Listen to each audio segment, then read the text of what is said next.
Good morning, dear students. Today we are going to start with lesson number 1, Social Studies.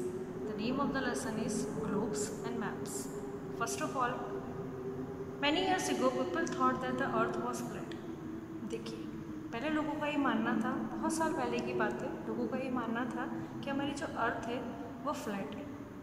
In the year 1519, Ferdinand Magellan, a Portuguese explorer, started off on his journey to sail around the world and returned in 1522 after circumnavigating in the world. This proved that the world was round.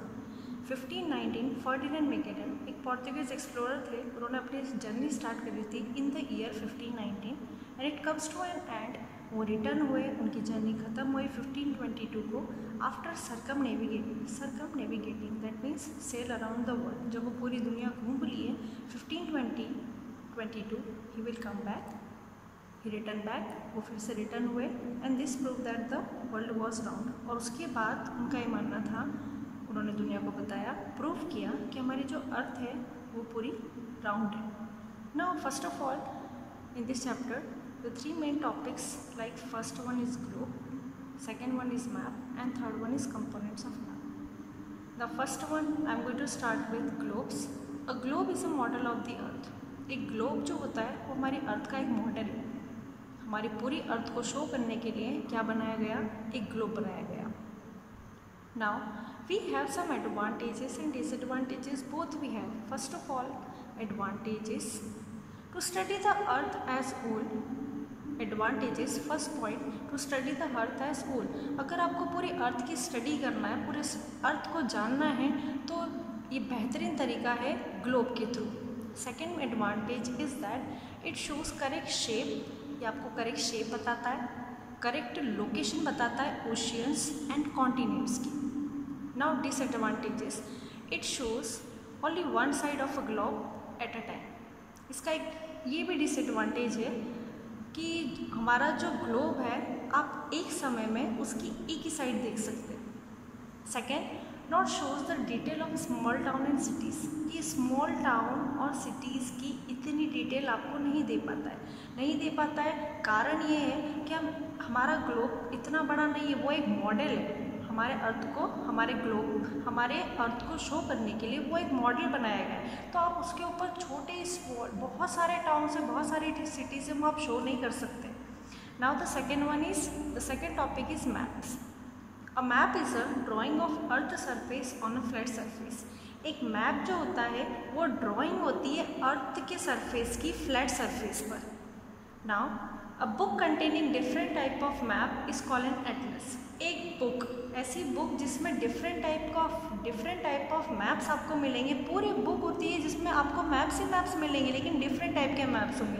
उस book को a collection of different type of map is called an atlas. उस book को हम atlas कहते हैं. Now we have 3 different types of map. अब हमारे पास डिफरेंट टाइप के मैप्स हैं. 3 different, majorly we have 3 different types of map. First one is physical map. देखिए फिजिकल मैप शो करता है, as you can see by its name, physical map, that means natural features like mountain, plateaus, ocean and so on. Means अगर आपको natural features देखने हैं तो आप use करेंगे फिजिकल मैप. ये आपको फिजिकल मैप जो है ये नेचुरल फीचर्स दिखाता है, like mountain, plateaus, ocean and so on. Second one is political map. Political map जो होता है वो आपको शो करता है cities, town and villages. Now the third one is thematic maps. Thematic maps focus on specific means particular information like road map, rainfall, industries and so on etc. Now the third one means the third part of this chapter is components of map. The first one means we have components of map. First one is scale. Scale is the ratio between actual distance on the ground and distance shown on the map. देखिए scale क्या होता है? ये एक ratio होता है जो actual distance होती है ग्राउंड की, वो हम जब डिस्टेंस शो करते हैं हमारे मैप पर तो उसको हम स्केल से शो करते हैं. डायरेक्शन, सेकेंड वन डायरेक्शन और कार्डिनल डायरेक्शन. देखिए डायरेक्शंस हमारे पास 4 हैं, like east, west, north and south. ये 4 मेजर डायरेक्शंस हमारे पास हैं. इस चैप्टर में आप एक और चीज़ पढ़ेंगे, a new word for you, cardinal direction. उसी डायरेक्शंस को हम कार्डिनल डायरेक्शंस के नाम से भी जानते हैं। The third component of map is science and symbol. Map पर साइन और सिंबल भी यूज़ होते हैं। Maps have a universal language of symbol. जो मैप है वो यूनिवर्सल लैंग्वेज स्टैंड करता है सिंबल्स की। इन्हीं यूनिवर्सल लैंग्वेज ऑफ सिंबल्स को हम कन्वेंशनल सिंबल्स भी कहते हैं। Now the last one is colours, the component of map, the last one colours. Map use a standard colour scheme. Map जो है वो यूज़ करता है कि स्टैंडर्ड कलर स्कीम यूज़ करता है वो। Like example we have water bodies are in blue colour. As you all know, अगर मैप पे हम जहाँ पर भी हम ब्लू कलर देखते हैं हम क्या बोलते हैं, या this is the water bodies area. Now brown is use to show hilly और mountainous region. So mountain region अगर आपको दिख रहा है और आपको शो करना है हिली रीजन, तो हम मैप पर ब्राउन कलर देखते हैं और हमें ब्राउन कलर शो होता है। So the main thing is that the main topics are we have to cover in lesson number 1. The first one is globes, the second one is map, and the third one is components of map. Thank you everyone.